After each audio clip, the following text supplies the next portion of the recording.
Assalamualaikum warahmatullahi wabarakatuh teman-teman.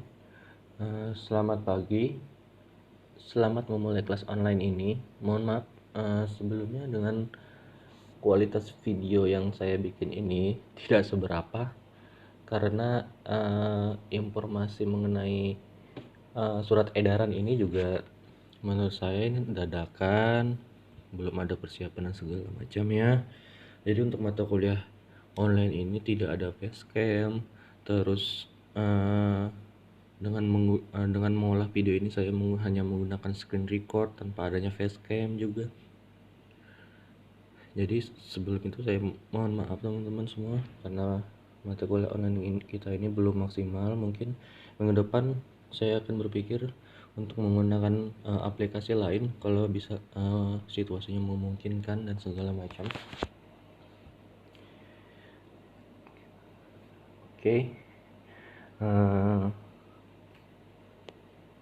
Dari komite tadi saya dengar teman-teman udah bikin pertanyaan ya.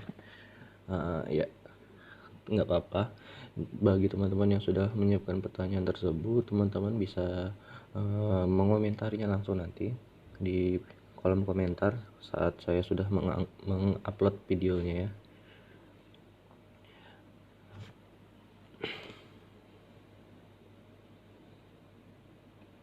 Nah, jadi karena waktu juga ini sudah setengah 12, mungkin nanti pas saya selesai mengupload di Classroom atau di YouTube itu sudah menunjukkan lebih dari pukul 12. Jadi mungkin video ini saya bikin tidak lama, hanya 1 jam saja teman-teman.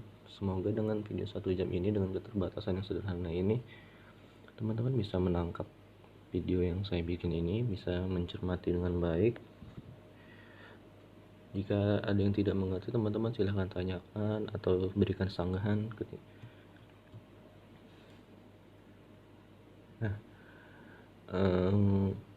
yang kedua, terus ada tugas individual yang mengenai paper. Nah, itu teman-teman bikin paper sesuai format yang sudah dituliskan di pengumuman itu. Terus ya maksimal selambat-lambatnya teman-teman bisa mengumpulkan tugas individual paper itu tanggal 1 April. Tanggal 1 April dengan teman-teman sendiri mengepost sendiri di room class kita, di classroom kita ini. Terus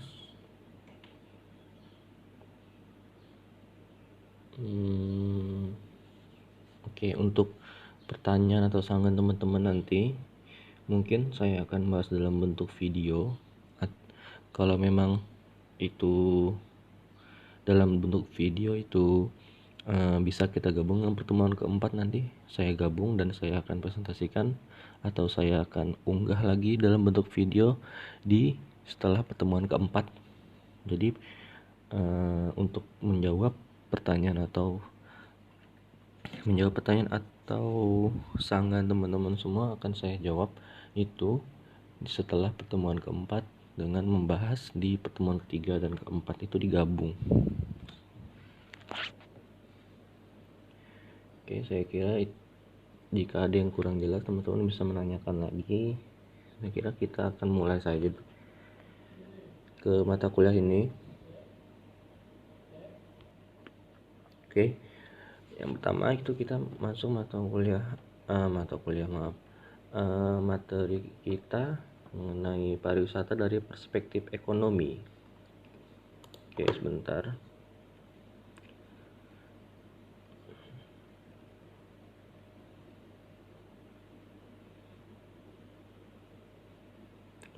Yang perlu tahu teman-teman, pariwisata ini sebagai menjadi pendorong perekonomian di negara maju ataupun juga negara berkembang, teman-teman. Jadi yang menjadi pendorong terbesar dalam pariwisata tersebut berada di sektor seperti perhotelan, restoran, penerbangan, dan juga sektor-sektor pendukung lainnya. Nah, ini diperkuat lagi oleh Sinclair and Stabler itu teman-teman, yang menyatakan bahwa Organisasi Pariwisata Dunia di PBB itu menyatakan kalau pariwisata merupakan peringkat ekspor ketiga terbesar setelah bahan bakar dan kimia di dunia. Nah, ini kita akan membicara masalah kontribusi langsung terhadap perjalanan pariwisata di dunia, kontribusi totalnya juga. Kita akan membahas tentang kontribusi langsung terhadap perjalanan menurut laporan World Travel and Tourism Council (WTTC). Nah, mengenai perjalanan dan mengenai isu dan dampak ekonomi global terhadap perjalanan dan pariwisata dunia.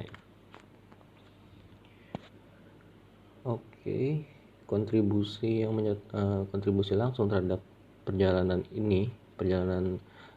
jasa perjalanan dan pariwisata ke GDP, Gross Domestic Product, atau bahasa Indonesianya itu PDB, produk domestik bruto, itu adalah sebesar 2.306 billion US dollar, sekitar 3,1% ya dari total PDB di tahun 2016, dan akan diperkirakan naik itu sekitar 3,8% di tahun 2017 dan diperkirakan akan naik lagi setiap tahunnya mulai tahun 2017 hingga 2027 itu sebesar 4% setiap tahun. Dari tahun 2017 sampai 2027 itu menjadi 3.537,1 billion dolar Amerika ya. Jadi sekitar 3,5% dari total PDB di tahun 2027. Nah, terus di sini juga dibahas kontribusi total perjalanan dan pariwisata. Itu kontribusinya terhadap PDB itu adalah 613 billion US dollar, sekitar 10,2% ya dari PDB. Nah, pada tahun 2016, nah itu pada tahun 2016 ya, yang 10,2%. Terus akan diperkirakan naik lagi 3,6% di tahun 2017, dan juga akan diperkirakan naik sekitar 3,9% setiap tahunnya dari tahun 2017 hingga 2027 nanti, itu sebesar 11.512,9 billion dolar Amerika Serikat. Nah, itu sekitar 11,4% dari PDB di tahun 2027. Terus kita membahas lagi ke perjalanan dan wisata secara langsung. Di tahun 2016 itu yang mendukung sebanyak 108.741.000 pekerjaan, atau bisa dibilang 3,6% dari total pekerjaan, dan diharapkan juga naik sekitar 2,1% pada tahun 2017 dan naik setiap tahunnya lagi sekitar 2,2% dari tahun 2017 hingga 2027 nanti, sekitar itu 138.086.000 pekerjaan, atau sekitar 4% dari total pekerjaan di tahun 2027 nanti. Terus kita akan membahas total kontribusi perjalanan dan wisata untuk pekerjaan.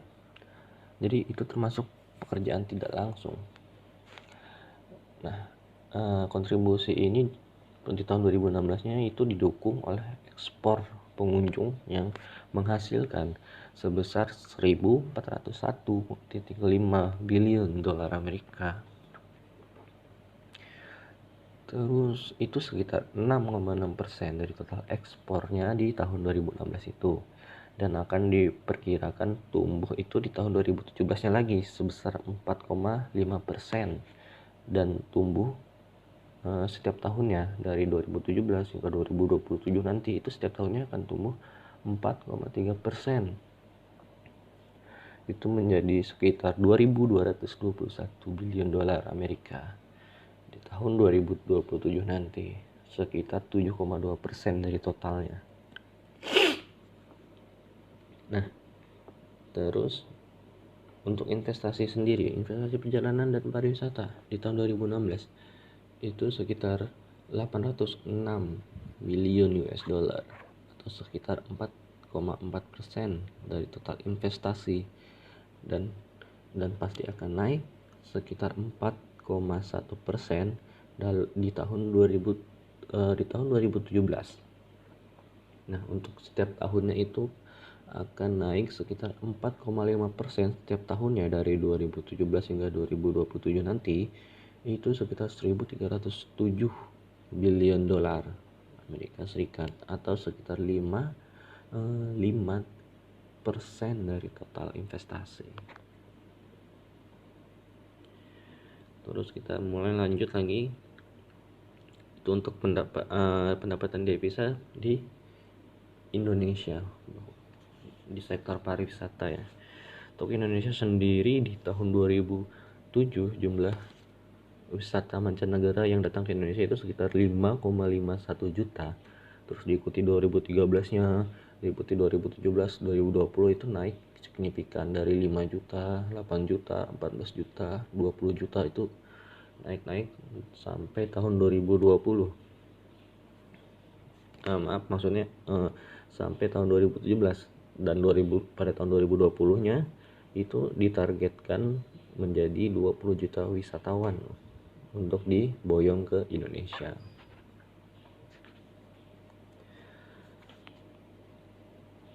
Terus kita lihat pada tahun 2013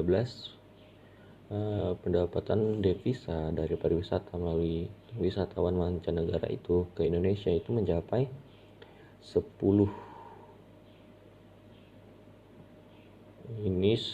juta 10 miliar US dollar ya. Sebentar.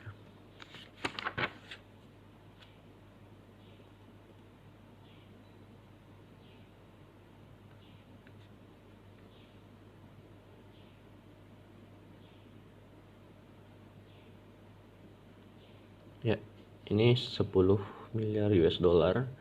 Terus di tahun 2015-nya itu mencapai 12.225 miliar US dollar.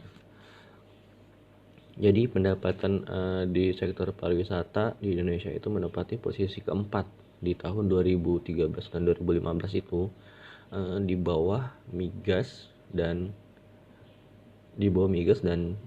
CPO ya.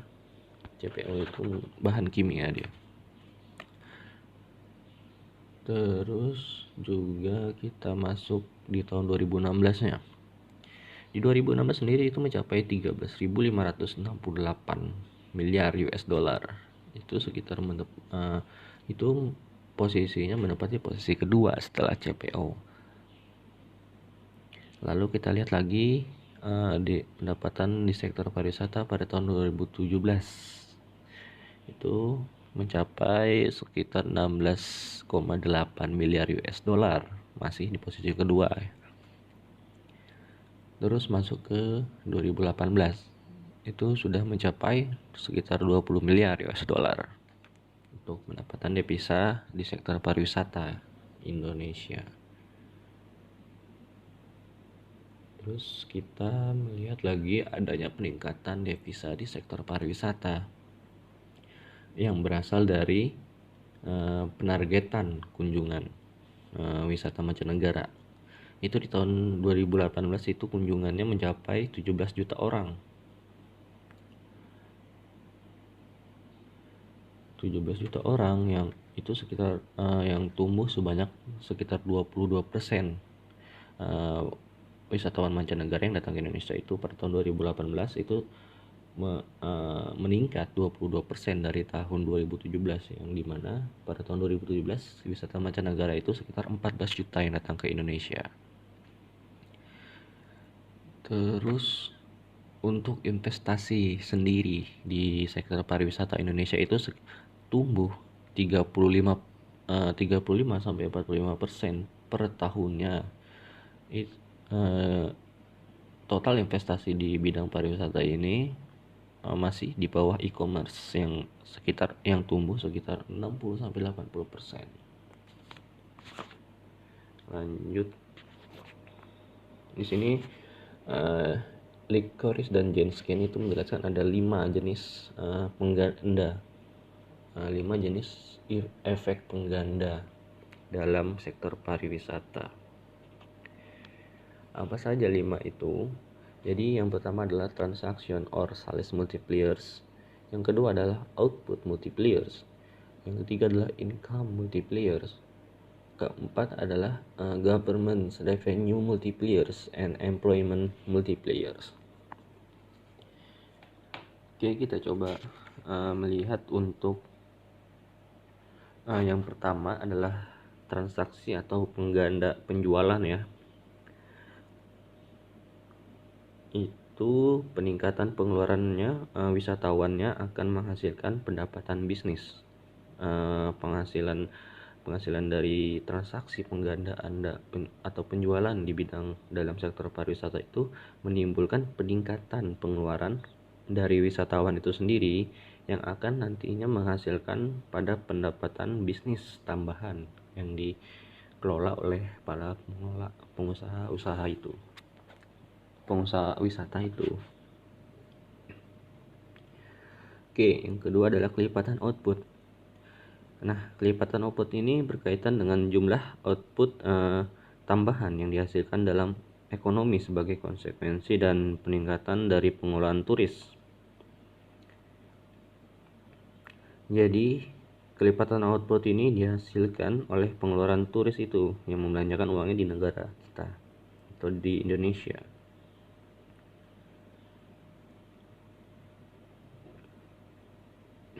Oke, terus ada menggali pengganda. Penggali pengganda ini untuk mengukur pendapatan tambahan yang tercipta di dalam ekonomi sendiri sebagai konsekuensi dari peningkatan pengeluaran turis. Jadi ini untuk mengukur pendapatan dari meningkatnya pengeluaran wisatawan mancanegara yang mengeluarkan uangnya di negara kita yang menjadi sumber pendapatan ekonomi kita, menjadi pendapatan yang terbesar kedua di Indonesia untuk sektor pariwisata sendiri. Terus kita masuk ke pengganda pendapatan pemerintah. Pengganda pendapatan pemerintah ini untuk mengukur dampak pada pendapatan pemerintah sebagai konsekuensinya dari peningkatan pengeluaran wisatawan juga. Jadi pendapatan pemerintah di sini dalam artian ini adalah devisa yang didapat dari sektor pariwisata melalui pengeluaran turis itu sendiri.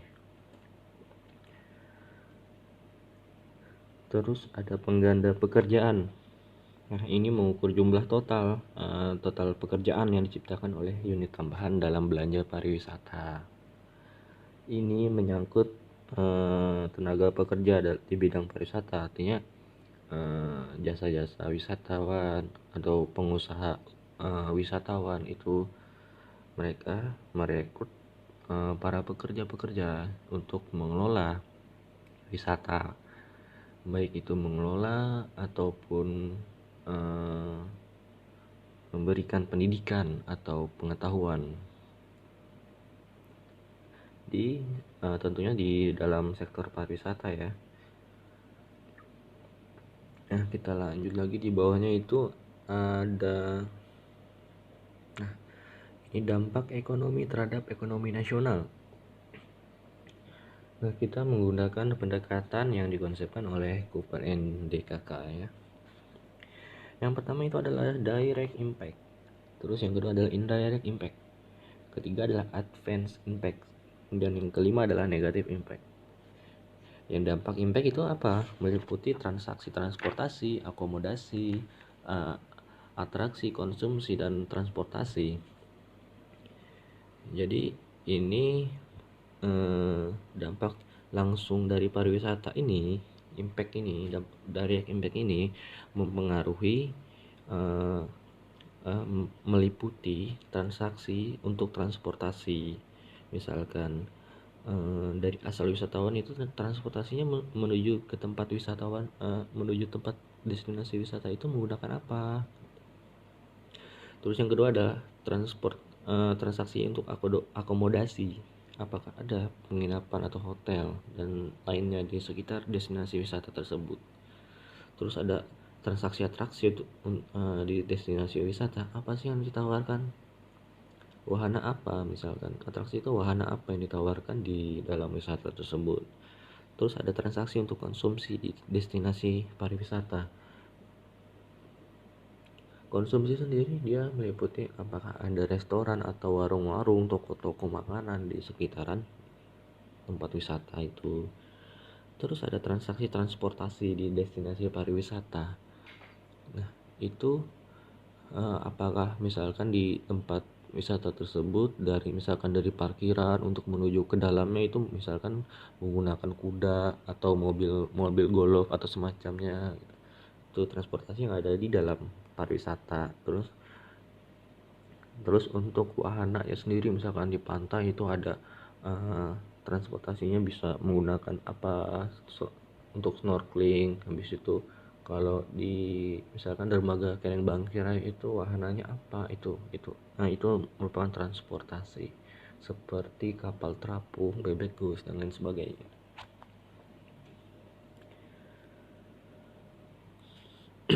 Terus kita masuk ke dampak tidak langsungnya ya. Dampak tidak langsung ini mencakup transaksi pembelian souvenir, oleh-oleh di tempat wisata dan sebagainya macamnya. Terus yang kedua adalah transaksi pembelian jasa pariwisata, termasuk di dalamnya adalah spa, pijat, meditasi, toilet dan sejenisnya. Terus transaksi pembelian perangkat pendukung wisatawan dalam berwisata. Itu perangkat pendukung itu masuk telekomunikasi, apakah ada jaringan di sekitar tempat pariwisata itu. Terus apakah ada informasi mengenai destinasi pariwisata di tempat wisata tersebut dan lain sebagainya yang menyangkut jaringan internet, jaringan telepon atau internet, serta juga bisa masuk dalam perbankan atau keuangan. Terus kita masuk ke dampak yang diinduksi. Ini dampak yang diinduksi ini meliputi juga gaji yang diterima para pekerja di sektor pariwisata ya. Terus ada komisi karena adanya transaksi ekonomi di sekitar pariwisata tersebut antara pengunjung dan pekerja pariwisata. Terus kita ke dampak lanjutan. Ini meliputi transaksi dengan kawasan penyuplai bahan makanan dan minuman,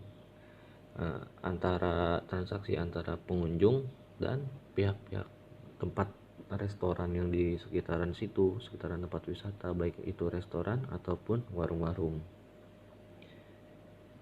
Terus yang kedua adalah transaksi dengan kawasan penyuplai sumber daya manusia, pekerjaan pariwisata. Terus ada transaksi dengan industri di balik kegiatan pariwisata. Itu bisa otomotif, perbankan, garmen dan lain-lain. Nah, kita masuk ke dampak negatif. Dampak negatif ini meliputi outbound tourism, loss transaction, layout ekonomi, displacement effect, yang dimana dari keempat ini masih terjabarkan lagi. Nah, kita akan membahas untuk outbound tourism itu apa sih? Outbound tourism itu yang menyangkut kegiatan pariwisata di suatu negara di Indonesia ya, untuk melakukan perjalanan, untuk melakukan pariwisata ke luar negeri, itu outbound.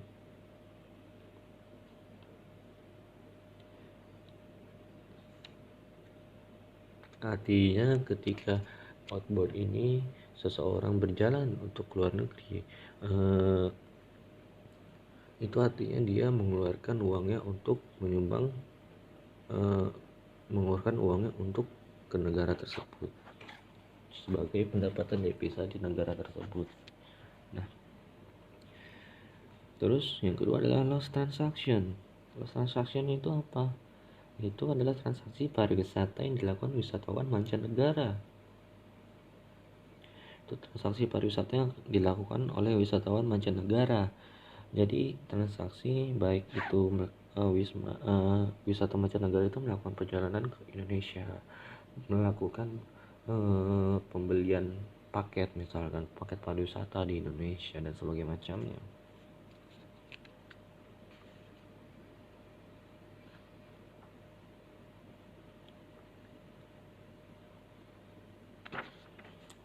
Terus ada leakek ekonomik. Leakek ekonomik ini adalah transaksi pariwisata yang dilakukan wisata mancanegara di destinasi wisata yang memerlukan produk barang dan jasa. Jadi wisata mancanegara itu mengeluarkan pengeluarannya di tempat destinasi wisata yang ditujunya, misalkan di Indonesia atau di Bali dan sebagainya macamnya, yang uangnya tersebut digunakan mereka untuk membeli suatu barang, baik itu oleh-oleh, makanan, dan minuman yang memiliki atau bermerek dari luar, tidak bermerek dari Indonesia. Misalkan mereka berbelanja kopi di Starbucks, habis itu belanja makanan yang bermerek di luar. Terus kita masuk ke displacement effect atau efek pemindahan. Displacement effect ini meliputi juga dikenal sebagai opportunity cost. Opportunity cost itu adalah sebuah kebijakan yang memindahkan prioritas pembangunan untuk sektor tertentu. Contoh dalam ini, displacement effect ini adalah pembangunan untuk saluran irigasi. Terus pembangunan jalan tol dari dan ke destinasi wisata, bahkan juga pembangunan bandara-bandara untuk mencapai tempat wisata tersebut. Oke, kita masuk pariwisata yang dalam perspektif bisnis ya. Di sini ada bagian-bagiannya. Jadi yang pertama, pariwisata dalam perspektif bisnis ini kita bicara apa sih? Tugas pemerintah di sini.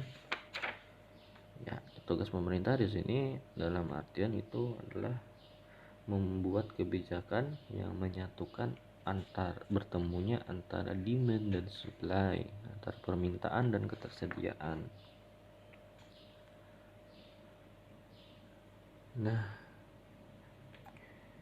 jadi demand and supply ini sebagai penggerak yang juga diperkuat oleh pendapatnya Claire Egan, itu adalah demand and supply ini sebagai penggerak yang terkuat untuk mendorong pendapatan atau bisnis-bisnis di pariwisata, sektor pariwisata.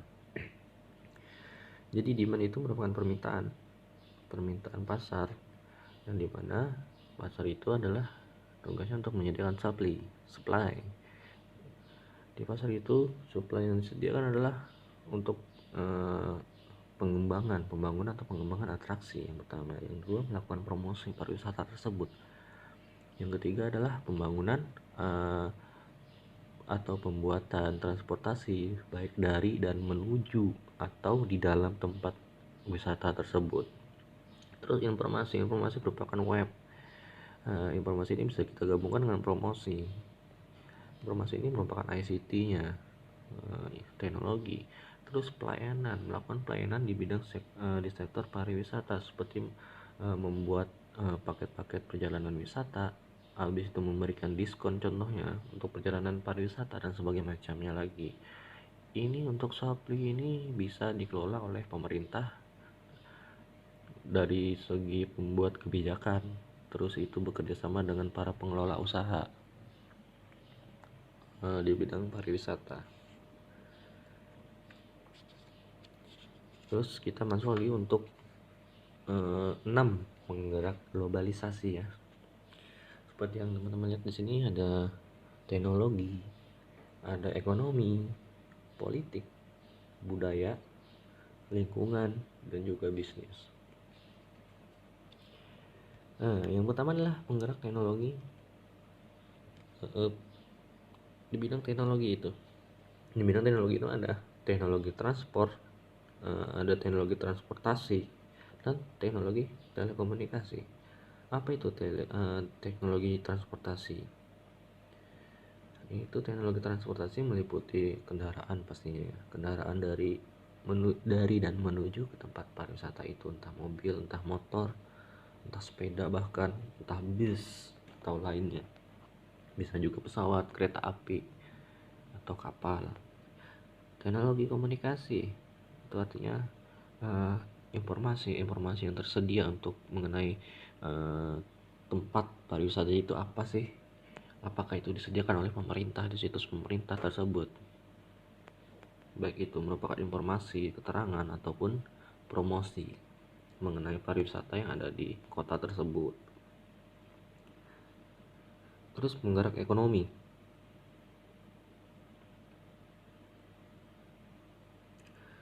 Penggerak ekonomi ini adalah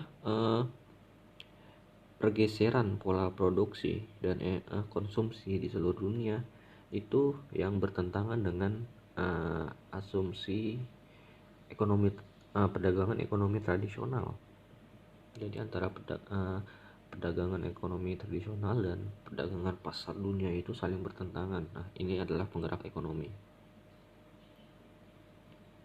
Saling bertentangan.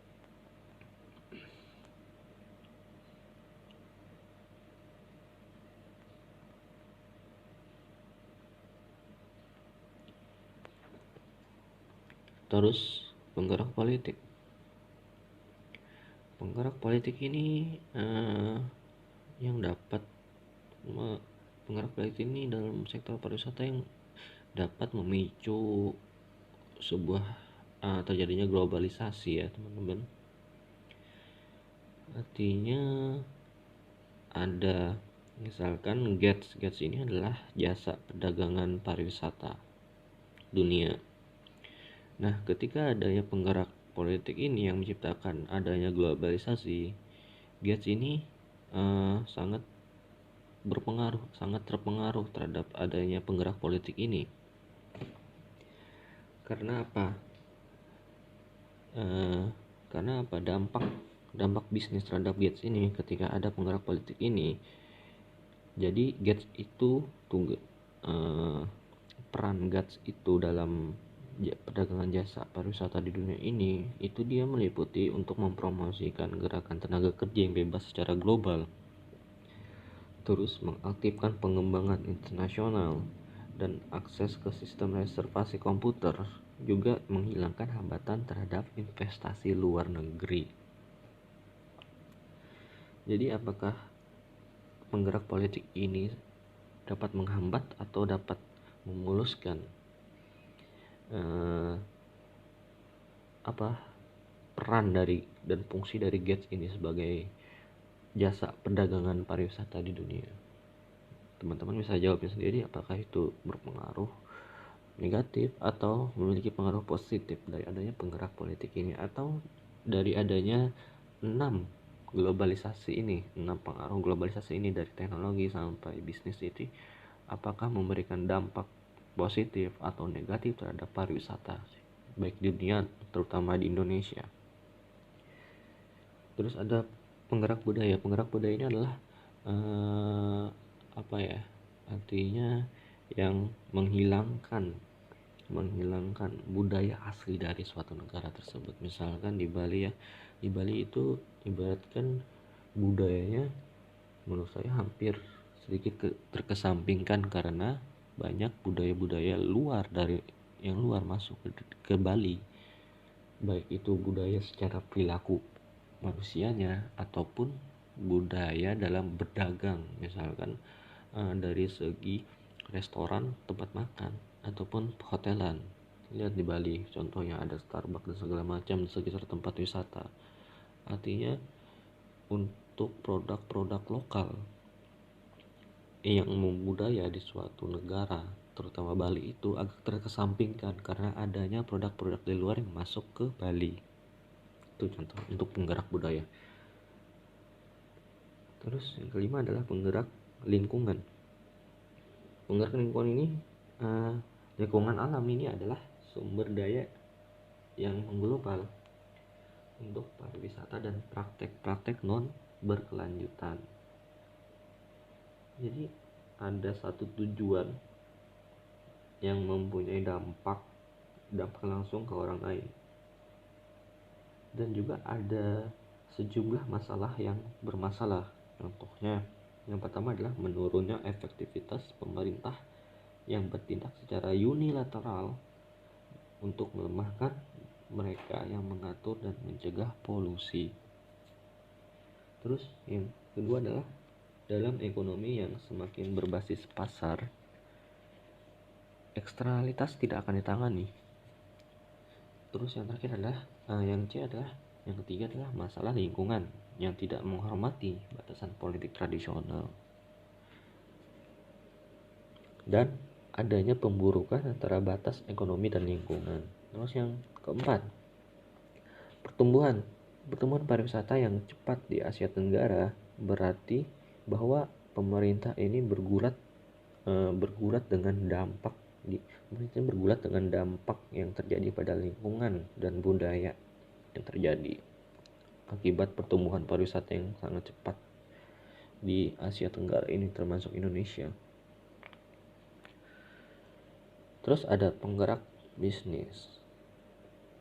Penggerak bisnis ini adalah penciptaan masyarakat global bahwa bisnis pariwisata itu memiliki kemampuan untuk beroperasi secara global dan juga banyak untuk memilih dengan strategi yang kompetitif secara internasionalisasi. Penggerak bisnis dalam bidang pariwisata ini untuk yang meliputi proses pemecahan batas dalam bidang pariwisata ini. Yang pertama adalah menciptakan merek produk yang dan juga kepribadian global. Terus yang kedua adalah pendidikan dan pelatihan pariwisata internasional yang mengkonsepkan pendidikan dan pelatihan pariwisata itu dengan konsep pendekatan global. Dan terus yang ketiga itu mengurangi biaya transportasi, baik itu melalui inovasi seperti model bisnis dengan biaya rendah. Terus yang terakhir, D adalah mekanisme komunikasi internasional seperti sistem distribusi global.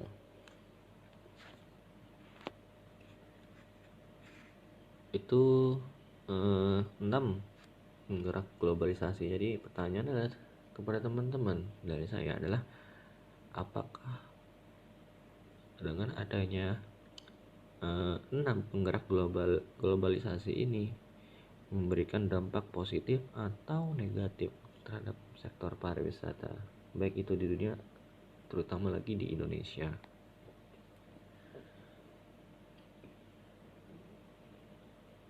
Oke, kita masuk lagi pariwisata dari perspektif industri. Sebentar ya. Teman-teman sudah melihat bagian ini sebelumnya pastinya. Jadi kita di sini tidak terlalu lama untuk menjelaskan bagian ini. Terus jadi yang kita bahas dalam bagian ini adalah yang disorot saja. Jadi pariwisata dari perspektif industri itu menimbulkan ekonomi itu menciptakan ekonomi yang mikro itu menciptakan sebuah industri. Ekonomi yang mikro itu menciptakan sebuah industri yang menghasilkan jasa dalam pariwisata. Apa jasa dalam pariwisata itu? Ya, yang lima tadi, atraksi, habis itu akomodasi, transportasi, informasi, promosi, dan sebagainya macamnya. Terus kita lanjut ke taksonomi produk wisata. Kemarin ada taksonomi kebijakan publik, sekarang ada taksonomi produk pariwisata, yang dimana produk pariwisata di sini mencakup barang dan jasa. Baik itu barang itu menghasilkan pembangunan atau pengembangan destinasi konsumsi dan souvenir, yang dimana dari ketiga destinasi konsumsi dan souvenir ini dia membidangi, baik itu destinasi itu membidangi atraksi dan kawasan wisata. Konsumsi itu membidangi di bawah makanan. Konsumsi itu membidangi makanan. Terus souvenir itu membidangi apa? Oleh-oleh, misalkan cenderamata dan sebagainya macamnya. Terus jasa produk pariwisata yang menghasilkan jasa itu adalah akomodasi itu sendiri, akomodasi yang berupa hotel, habis itu penginapan dan segala macam, transportasi yang meliputi transportasi baik di perjalanan dari dan menuju ke tempat wisata, habis itu ada perhubungan yang mengatur alur jalannya menuju tempat wisata tersebut. Terus ada jasa penyegaran jiwa. Jasa penyegaran jiwa ini termasuk wisata religi. Teman-teman seperti tahu, kita ke Mekah, habis itu ke Palestina, habis itu kemana lagi, wisata-wisata yang religi. Terus itu ada spa dan juga hiburan atau rekreasi seperti di pantai atau tempat-tempat lainnya yang merupakan tempat-tempat rekreasi baik keluarga ataupun teman ataupun bersama teman-teman. Terus yang khusus ini pasti jasa yang dikhususkan untuk pengelola wisata itu sendiri atau pekerja wisata itu sendiri. Dalamnya ada tirta, ekstrim, kesehatan, edukasi, pembelajaran, pelatihan dan segala macam. Dan MICE adalah organisasi swasta yang bergerak di bidang pariwisata dengan fungsi-fungsi dan tupoksi yang sudah diatur, yang sudah ada di dalam MICE. Terus pendukung di sini, jasa pendukungnya di sini adalah ada pramowisata, ada informasi, teknologi dan komunikasi, konsultan dan pendidikan, pengajaran di bidang pariwisata atau pendampingan bisa juga, atau pelatihan dan sebagainya macamnya ya teman-teman. Oke, saya kira untuk materi mata kuliah online kita yang di pertemuan ketiga ini sampai sini dulu. Sambil saya memikirkan untuk kedepannya apakah kita tetap di video ini atau kita menggunakan metode lain. Dengan pastinya saya sebelum itu juga melihat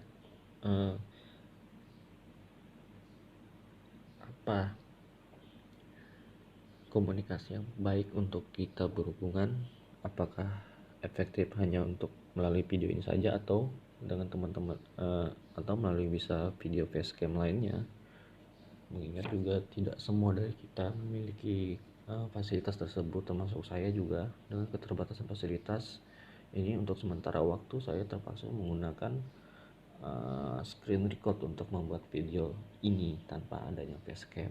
Mohon dimaklumi teman-teman. Terus mohon maaf juga dalam penyampaian saya ada yang salah atau keliru. Jadi inilah mengapa saya menghimbau teman-teman semua untuk membuat pertanyaan. Jadi pertanyaan teman-teman nanti ini akan saya jawab entah itu minggu depan atau minggu depannya lagi, yang akan saya gabung dengan pertanyaan-pertanyaan teman-teman yang untuk minggu depannya, untuk di pertemuan keempat. Jadi pertanyaan itu akan saya jawab di minggu depan dan minggu depannya lagi, dengan menggabung pertanyaan teman-teman di minggu ketiga dan minggu keempat. Oke, saya kira itu. Sisanya jika tidak ada yang mengerti, baik itu mengenai perkuliahan di materi kita ini ataupun mengenai pengumuman di mata kuliah online ini, teman-teman bisa bertanya, teman-teman bisa menyampaikan pendapatnya ya. Saya kira itu dulu. Saya berharap adanya pertanyaan-pertanyaan dari teman-teman, baik mengenai materi ataupun mengenai mata kuliah online kita ini. Oke, selamat siang teman-teman.